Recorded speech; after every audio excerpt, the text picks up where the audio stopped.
DMTV Info, votre chaîne d'information en temps réel. La politique, la santé, le sport, les faits de société, la musique, les rumeurs et bien plus encore. Vous découvrirez cela dans notre chaîne DMTV Info.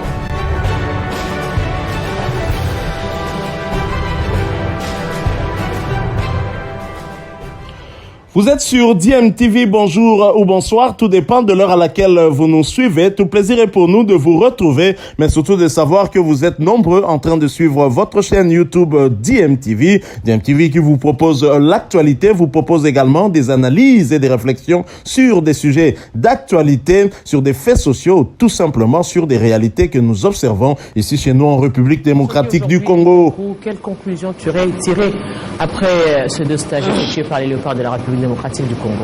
Malheureusement, je n'ai pas eu la chance d'être en face de l'entraîneur pour poser certaines questions. Je ne suis pas d'accord avec la personne qui a fait le commentaire de cet élément quand il estime qu'on a fini le stage sur une note négative. Je ne suis pas d'accord. L'objectif des stages, ce n'est pas de finir un match amical sur une victoire. L'idéal, c'est de finir sur une victoire. Mais ce n'est pas ça l'objectif d'un stage. Un stage, c'est un moment qui permet à l'entraîneur de se faire une idée sur sa sélection, de faire le recadrage et essayer le tandem sur le terrain. Donc, j'aimerais que Hector Cooper nous dise que c'était un échec. Et le journaliste devrait s'appuyer sur les propos de l'entraîneur. Et si l'entraîneur a gagné en leçon, si l'entraîneur a fait un travail qui manquait dans le corps de certains joueurs pour affronter le Maroc. Donc, on ne peut pas dire que quand vous jouez un match amical et que vous le perdez, ça signifie que vous avez raté le stage, impossible. Mais quand on constate que tout au long du jeu, il y a eu des déchets, il n'y a pas eu une nette amélioration par rapport au premier stage. Le tout se vérifie sur l'aire de jeu au finish, c'est le match qui doit compter. Mais vous n'avez pas l'équipe type de l'RDC, en fait, à l'image des 6 dernières rencontres, vous n'avez pas vu l'équipe qui commence chaque... L'entraîneur était en train de voir quels sont les éléments à pêcher pour en faire renforcer le groupe pour le match de barrage. Donc l'objectif idéal n'était pas de gagner, plutôt les enseignements tirés lors des stages. Est-ce que ce n'est pas le moment d'exhibition où vous allez gagner 80-0? Dans un match amical, vous pouvez perdre par 100 buts, mais gagner en leçon pour préparer mieux la sélection. Si le staff technique a gagné en leçon, je pense que c'est l'essentiel d'un stage. Si le staff technique n'a rien gagné en réaménagement ou encore aux éléments appliqués pour le match de barrage, en ce moment-là, l'objectif n'est pas atteint. Mais je pense que je n'ai pas suivi vraiment l'entraîneur ou encore nous a pas donné la chance d'être avec l'entraîneur de savoir quelles sont les leçons tirées par rapport au groupe qu'on avait déjà et les éléments à ajouter. Il y a lieu d'attendre encore, de patienter encore aujourd'hui, parce que cela va se vérifier au cours du match RDC-Maroc. Le Congolais ont besoin de cette victoire, ont besoin de cette qualification, beaucoup attendu après ces ratés de 2018 face à la Tunisie, ici chez nous. On a besoin d'y aller, mais je voulais quand même revenir sur ce que venait de dire tout à l'heure Eddie Kankou. À l'inverse, je pense que le reportage a été très bien rendu, parce que si vous le sortez de son contexte, vous allez analyser comme il a fait. Le reporter lui parle. C'est le résultat qui était le score sur le plan sportif, mais ce que l'entraîneur a prévu, déjà que l'entraîneur ne l'a pas dit, même en termes d'interprétation, même lorsque l'entraîneur dit, chacun est responsable de l'interprétation qu'il en dit, dès lors que le propos, une fois sorti, ils deviennent orphelins. Donc, alors, ici, je parle effectivement de l'exégèse pour ne pas dire de l'herméneutique. Alors, ici, le cas de Hector Cooper. On ne peut pas demander aux Congolais de pouvoir réfléchir sur leur équipe le jour où M. Hector Cooper va accepter de quitter là où il n'est pas engagé pour venir vivre là où on le paye mensuellement. Donc, mais pour revenir maintenant sur le stage, de façon générale, on sait qu'un stage a pour objectif de pouvoir améliorer les habilités. Donc, quel que soit ce que l'entraîneur pense, mais on a vu notre équipe jouer. Nous avons vu les léopards jouer, mais on n'a pas senti ces habilités-là, l'amélioration des habilités. Quel que soit ce qu'il est en train de viser, lui, il est en train de chercher un numéro 9 ou un numéro 2. Mais nous, on a vu l'équipe. Les stages, c'est l'équipe nationale. Il est en train de chercher quoi? On ne sait pas. Est-ce que faut-il évoluer dans le sens où on va dans une compétition, on a un enjeu devant soi, on ne dit pas à l'avance ce qu'on cherche. Parce que vous permettez aux gens d'analyser, dites, donnez-nous les objectifs. Nous allons au stage pour ça, pour ça. Et nous, on va vous évaluer. Si pas, on va analyser sur le bas de ce que vous aurez dit. Et on va y aller avec malignité. Et déjà, comment comprendre ce changement? C'est-à-dire, au premier stage, il y avait un effectif. Au deuxième stage, c'est un autre effectif. Alors, on se dit, quelle a été l'idée derrière ces deux stages? Sélectionner des joueurs, parce qu'on se dit peut-être qu'au premier stage, il a eu à voir, il va perfectionner au deuxième stage pour au finish nous dire exactement qu'est-ce qui sera retenu, qui est-ce qui sera retenu pour le match de barrage. Mais, Madame Arlette, est-ce que vous êtes sûr qu'Hector Cooper n'a pas l'idée sur son groupe? Ce n'est pas le travail d'Hector Cooper d'informer la presse et le public. La presse a le devoir de chercher l'information pour donner au public. Je ne pense pas qu'Hector Cooper s'est déplacé en villégiature pour aller visiter le pays arabe. Non, il y a un objectif. Le premier stage avait un objectif. N'en déplaise à ceux qui pensent que l'objectif n'a pas sa subsistance. C'était pour tester ou encore chercher des talents dans les joueurs locaux à injecter au sein de l'équipe nationale. Aujourd'hui, on ne parle pas du match. Nous devons travailler sur les faiblesses et les qualités du Maroc pour savoir comment les affronter. Mais si l'entraîneur cherche des joueurs types pour injecter, parce que je vous rappelle que le Cameroun le Maroc a un impact physique au niveau du milieu de terrain. C'est une équipe qui sait se placer et se replacer, c'est-à-dire en offensif comme en défensif. Voilà, maintenant il faut avoir des joueurs costauds au niveau du milieu de terrain, comme ce fut le cas avec Florent Ibenge. Il a utilisé Bonpoura et Bombe, si je ne me trompe pas, au niveau du milieu de terrain, Munganga. C'était pour avoir un impact physique. Maintenant, Hector Cooper, c'est cette philosophie physique aussi. Mais s'il était en train de chercher un impact physique à mettre lors de cette rencontre, comment vous allez le savoir? C'est le rôle de la presse d'aller fouiller l'information, rechercher qu'est-ce que le sélectionneur recherche pour ce match-là. Eddie Kankou, aujourd'hui, si on devrait être réaliste, on se dit, on va jouer les barrages. L'objectif, le ministre de Sport l'a dit, tout le monde le dit, c'est se qualifier pour le mondial. Se qualifier pour le mondial passe par les barrages. Les barrages, ça suppose une équipe bien constituée. On a une équipe qui a évolué jusque-là. On se dit qu'aujourd'hui, nous n'avons pas l'air de Sénat. Mais revenons derrière. Ibenge nous laisse une génération qui est partie. C'est Ibenge arrive, mais ce n'est pas construit une génération. Cooper arrive à 2 jours de la compétition. Où est-ce que l'RDC a une équipe? L'RDC est groupe. On est en train de constituer les éléments. Hector Cooper, au même moment, il joue la compétition. Au même moment, il est en train de monter les groupes.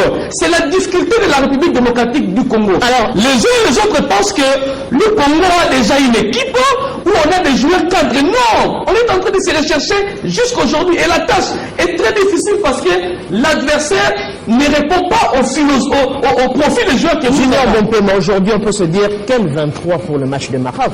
C'est la grande question maintenant. Moi, je ne sais pas comment constituer ces 23. Bonjour d'abord, bonjour à vous tous. Je ne sais pas, moi, constituer le 23, mais je pense, par rapport à ce que venaient de dire mes amis, Eddie Kankou et Charles Massoudi, j'étais très sceptique quant au stage. Surtout le tout premier, quand on dit qu'il faut détecter les locaux, on serait parti seulement avec les locaux. On n'aurait pas eu des dire merci, Soso, Mkokwamale et autres. Non. On serait parti rien qu'avec les locaux. Mais au moins, je me suis fait une idée par rapport à ce que pense l'entraîneur. Nous sommes des humains. Il se peut qu'on fasse un mauvais jugement. Moi, par exemple, ce match que nous sommes en train de voir là m'a permis de découvrir quelqu'un. Donc, n'ait été ce stage, je n'aurais pas découvert un certain Bongonda, qui est, en tout cas, moi, plein de talents. C'est l'une des solutions dont la RDC a besoin pour affronter l'équipe aussi technique que le Maroc. En tout cas, Bongonda, c'était un renfort. J'ai échangé hier avec le secrétaire général de la FECOFA, Bel Situata, là. En tout cas, je leur ai dit, ça y est, on peut aujourd'hui dire qu'on a trouvé un milieu qu'il faut, un relayeur, un porteur, un responsable. En fait, moi je les appelle comme ça, à côté de Kebano qui ne joue à peine que 45 minutes. Mais on a quelqu'un qui peut vous faire un match plein. Donc, je me dis que ce stage aurait servi à quelque chose, surtout l'idée de découvrir et surtout de donner le bout. J'ai été contre le stage le tout premier et le deuxième même, mais on est des humains. J'ai regardé le match, on n'a pas produit un grand jeu, mais on a découvert certains talents qui, par moment, pouvaient nous échapper pourvu de la Belgique ou de la France, je ne sais pas quoi. Et le gars a été clair, il a dit le Congo a besoin de moi. Eh ben, je vais là où elle me cherche, je ne vais pas attendre la Belgique qui a des talents peut-être un peu plus que moi. Mais lui, c'est un garçon talentueux. Je l'ai découvert grâce à ce stage. Donc, s'il faut parler des 23, Eddy tout à l'heure a dit qu'il a laissé une équipe, une génération qui est partie. Bon, je ne dirais pas totalement parce que nous avons Bolassier, nous avons Bakambou, nous avons Chancel Memba, nous avons... Donc, en fait, nous sommes pratiquement dans la continuité. Mais à cela, on est en train peut-être de chercher comment injecter certains jeunes parce qu'il faut passer d'une génération à une autre. Mais on ne passe pas en balayant toute une génération. On y va mollo, on prend un jeune, on injecte, on sort un vieux, on injecte un autre, et petit à petit, si on a il y en a plus, on essaie un peu de créer. Mais bon, par rapport à ce que quand vous venez aussi de dire sur le travail de Cooper, je l'ai dit aujourd'hui qu'il n'est pas facile. Il n'est pas facile comment? Nous sommes dans un contexte où il y a une génération presque vieillissante qu'il faut à tout prix sortir, mais par la grande porte. Mais pour la sortir, il faut trouver des solutions. C'est pour ça que vous voyez même dans certains pays... Les solutions, vous les cherchez seulement quand vous vous rendez compte qu'ils ont vieilli ou les solutions les remplacer. Le problème maintenant, c'est à ce niveau. Le problème, je dirais, vos problèmes, c'est un peu le rôle qu'il n'a pas pu jouer Christian Sengui. Hein, parce que lui, en venant, on lui a confié une mission. C'était de faire cette symbiose-là pour qu'il y ait une bonne transition. De faire la transition pour qu'il y ait une belle sortie. Malheureusement, nous l'avons décrié avec un staff qui ne maîtrise pas. En fait, tu parles de son staff et lui et ses adjoints ne maîtrisaient pas les rois du football congolais. Et malheureusement, on est tombé là où nous sommes. Cooper arrive en Messi parce que tout le monde l'attend ici au Congo en Messi. Heureusement pour lui, jusque-là, il a un tout petit peu réussi sa mission en nous qualifiant pour les barrages. On espère, avec son expérience, qu'on pourra battre le Maroc. Et j'ai vu, ne nous voilons pas des visages, une très belle équipe de Maroc que je déclare aujourd'hui encore éliminée avant le match. Elle est très jouable, très joueuse, une équipe homogène, une équipe assise. Nous avons un collectif, le Maroc. Nous avons un groupe, mais je déclare que le Maroc finira par regarder le mondial comme nous l'avons regardé, la CAN. On va le vérifier comme nous l'avons dit sous ce plateau. Mais en tout cas, je ne vois pas le Maroc éliminer la RDC, mon Congo, non. Charles Vassili. Oui, juste à suivre les propos de Guillaume Bompé, moi j'ai tiré juste une petite conclusion. Qu'est-ce qui a été fait jusque-là par le staff technique de Léopard? Ça a été une détection plutôt qu'un stage. On a pu détecter, donc on aurait pu changer la terminologie. Donc il s'agit de la détection, un processus qui devait se faire un peu plus tôt parce que détecter les talents, oui, nous on n'a pas besoin de dire on a tel là-bas, ça c'est le travail de...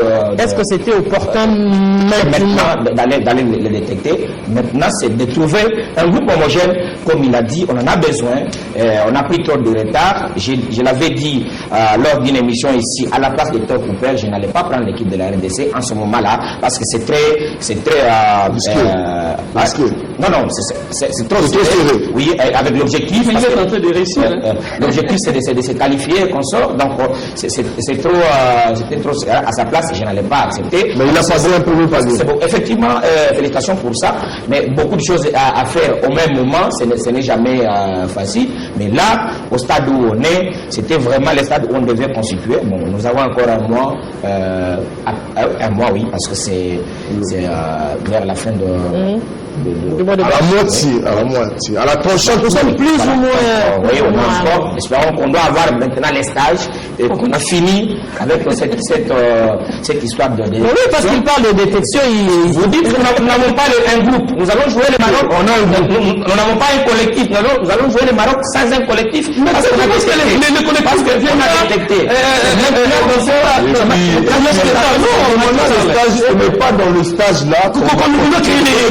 Nous sommes je vous vois juste quelques secondes. Nous sommes techniciens, nous sommes journalistes sportifs. Ouais. Bien que les états généraux n'ont pas tenu compte. Journalistes sportifs, nous sommes désolés, nous décrions cela, nous allons le faire de manière officielle parce qu'on a fait fi de nous, la presse sportive, qui est une injustice de la part des autorités du pays et de l'UNPC, mais bon, le ministre des médias, on va en parler. D'ailleurs, tout à l'heure, on a une activité de la JSC, on en parlera.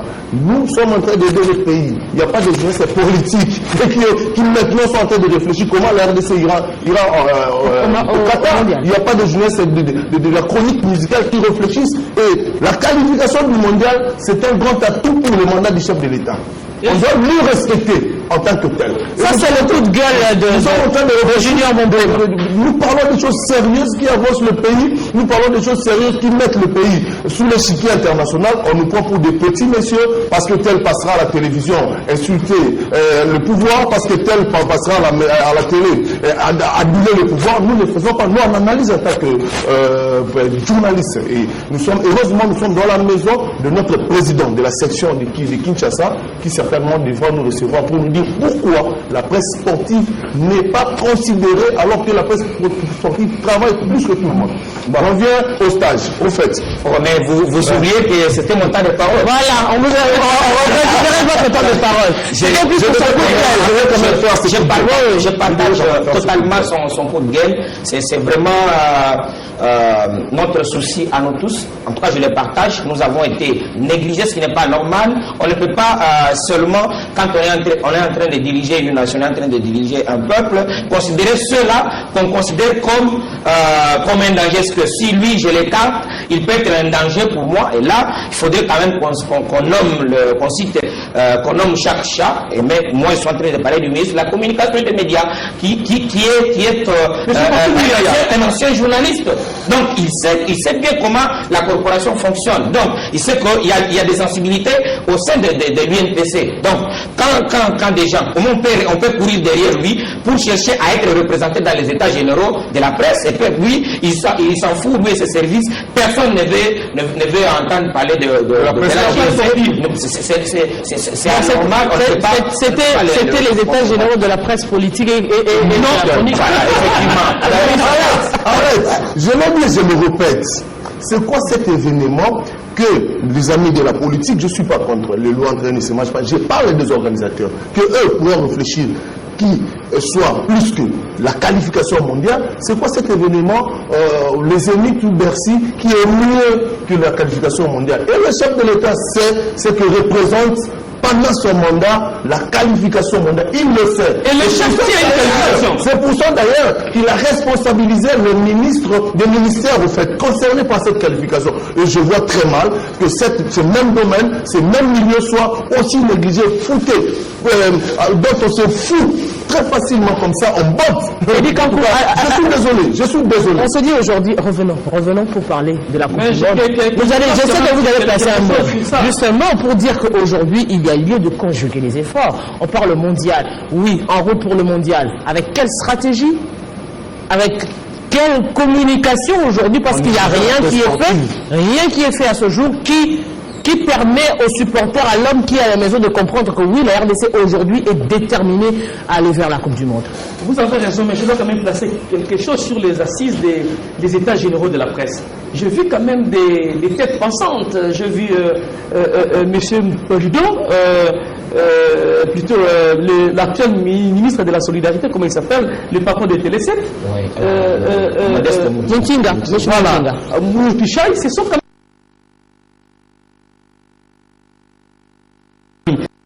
aussi des têtes. Mais on a oublié aussi des têtes, malheureusement. La presse sportive est négligée. La presse sportive n'est pas prise en considération. Comme la discipline sportive aussi, comme le sport qui est négligé. Le ministre, il a choisi ses amis, mais qui réfléchissent bien, malheureusement. Ce sont ses amis, mais qui réfléchissent bien. Il n'a pas tenu compte aussi des autres corporations qui réfléchissent aussi. C'est pourquoi ils ont fait la politique ensemble. Hein? Exactement, mais ses amis qui l'ont accompagné, vous allez voir. Et les vieux qui sont souvent avec lui, ses amis qui l'ont accompagné, il faut dire vrai. Toutes les figures que j'ai vues là, ce sont les amis de Patrick Mouyaya. Aujourd'hui, ministre, ils étaient à gauche, à droite. Bon, une manière de les récompenser aussi, ce n'est pas mal. Mais il faut aussi tenir compte de l'idéal. Parce que la presse sportive, à ce moment, joue un rôle très important, ou jouerait un rôle très important dans la campagne. Parce que la presse peut diaboliser.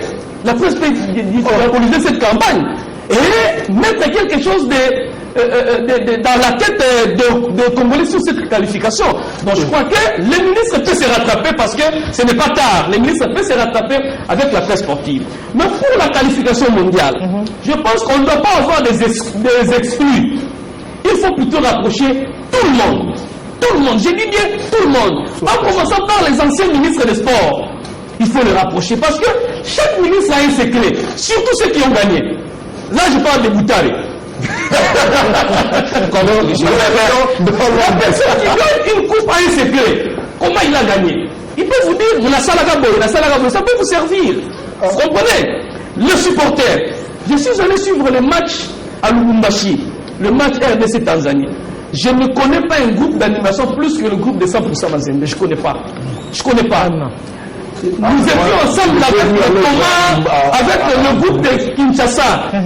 Mazembe, le groupe d'animation, pas l'équipe, a chanté comme pas possible. Et il répète. Il y a ce qu'il faut, ce qui fait ton ténor, soprano. Je te dis, c'est vraiment le choral. Oui. Et je pense que pour cette qualification, le groupe d'animation de Mazembe peut être invité à Kinshasa.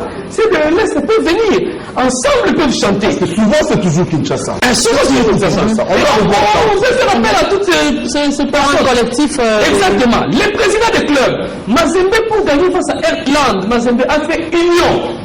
On a les supporters de Kinshasa, les présidents des clubs. En 2011. En 2011. C'est ainsi que Mazembe. Heartland, c'est en 2009. 2009. Voilà. À Lubumbashi. Un but qu'on ne connaissait pas d'où ce but venait. C'était la tête de Sizuluma. C'était tout. On ne savait pas. C'était un but venu de l'union de tous les Congolais. Je pense que la qualification est historique.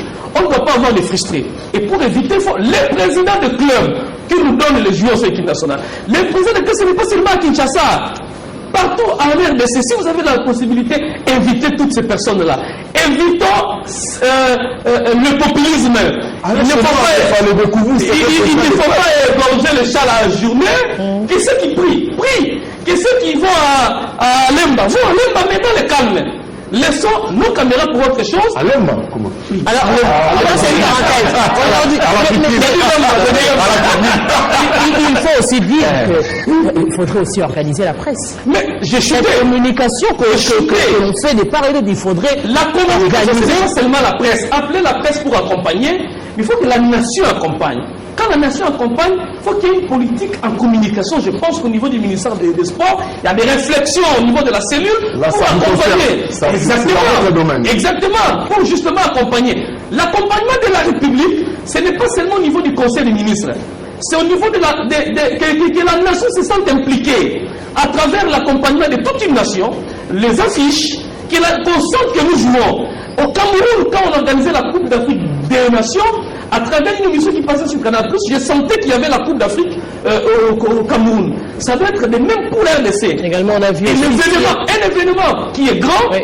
Ça se manifeste dans la manière dont on accompagne dans la grandeur également. Exactement. Comment est-ce que la République Je sais que le ministre des Finances bloque beaucoup de dossiers. Sur le sport. Mais pour les léopards, nous sommes regardants et nous allons suivre à la lettre le ministre des Finances, M. Kazadi.